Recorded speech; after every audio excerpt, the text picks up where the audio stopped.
welcome back to Beyond the Rings, Paris 24 Outreach, 30 short stories in 30 days. Um, my name is Jeff Wells. I have the great privilege of being founder of Beyond the Rings Olympic Ministry, having shared the gospel at 11 Olympics on 5 different continents, but the same one message: we need Jesus. Today, in my short story, I want to share with you about incredible opportunity, unimaginable encounters, I guess, what I would say. So if you're watching this on YouTube, see this picture on above my head, and it's a picture of me with this couple on the street in Paris. You know I'm in Paris because in the background there's a Paris Metro sign. We are at the Hotel de Ville Metro stop, just up out of that stop on the street. This is not the hotel. The hotel is off behind my left shoulder on if you on YouTube. But it's me with a gentleman and a woman. They have a ton of pins on their lanyards in their backpack. I've got my pin hat. I've got pins on my lanyard.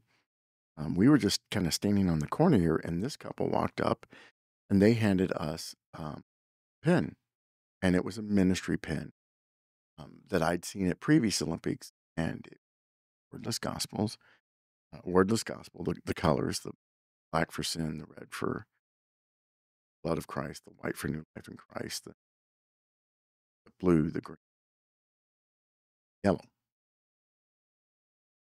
And as soon as they handed it to me, I'm like, oh, I've seen these pins before. I've been at previous Olympics, and Um, and I go, are you with this ministry?" He goes, "Well, I know the guy who started this church who does this."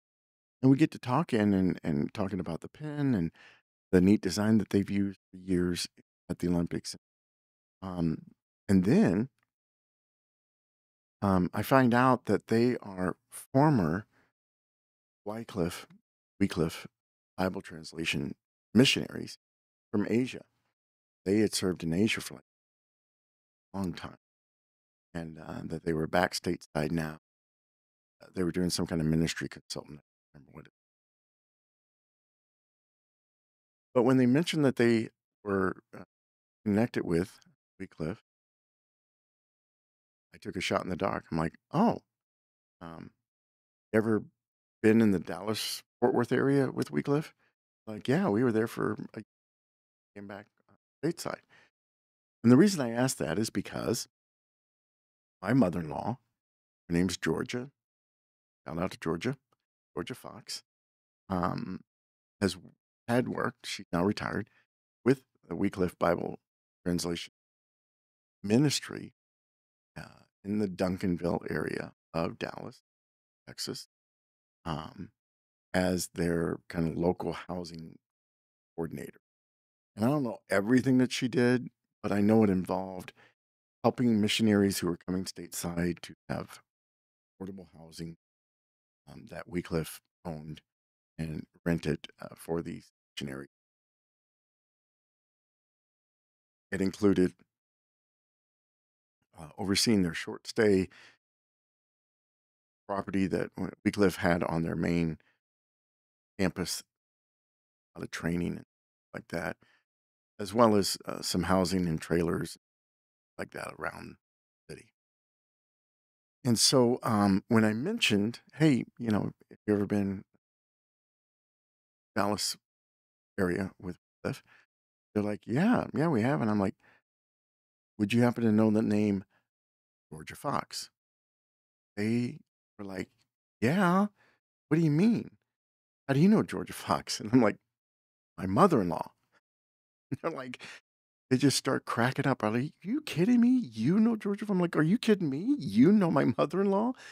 Now, again, keep it in perspective. We're just 3 Christians who happen to go to Paris at the same time during the Olympics, be in this city with millions of people, and we just happen to be on the same street at the same time using Olympic pin trading as a way to engage in gospel conversations. That's what led us to the point of encounter. Okay. And then from there to have a little bit of a conversation. to quickly discover that we know somebody.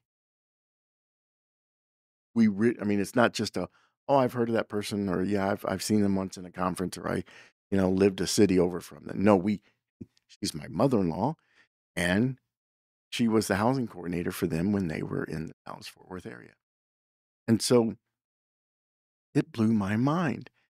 And, um, I share this because, 1, it was a very fun encounter, so encouraging, so much fun, because they shared some stories about my mother-in-law and her role of being the housing coordinator, and how they just loved her and had such good, memories of their time there, um, of her.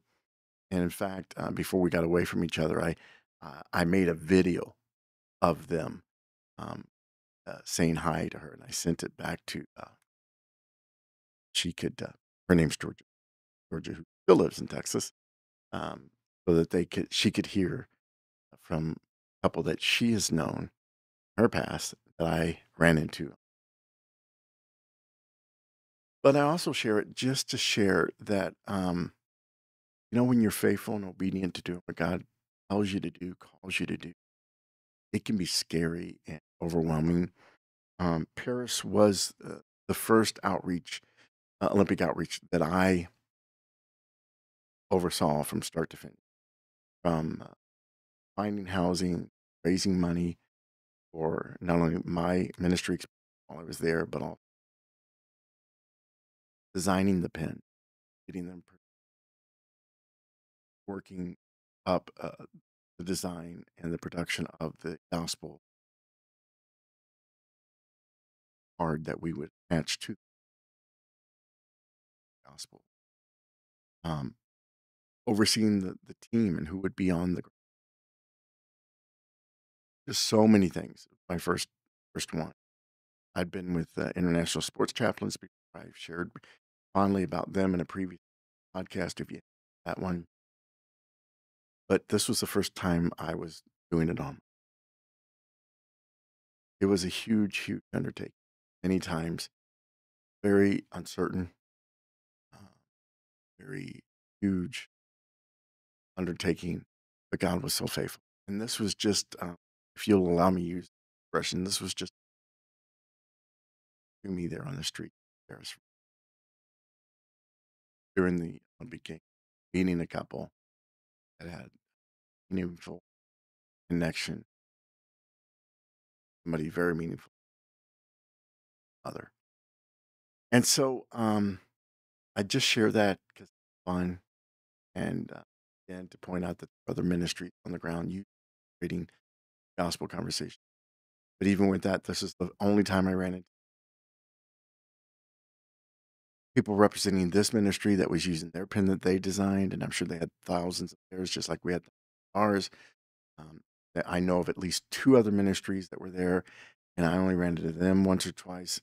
They were using Olympic grading event. The point is, we could have 100 different pens to share the gospel, and chances are we would not have. So, is Beyond the Rings needed around during the gospel? Absolutely. Are there others there doing it and doing a great job of it?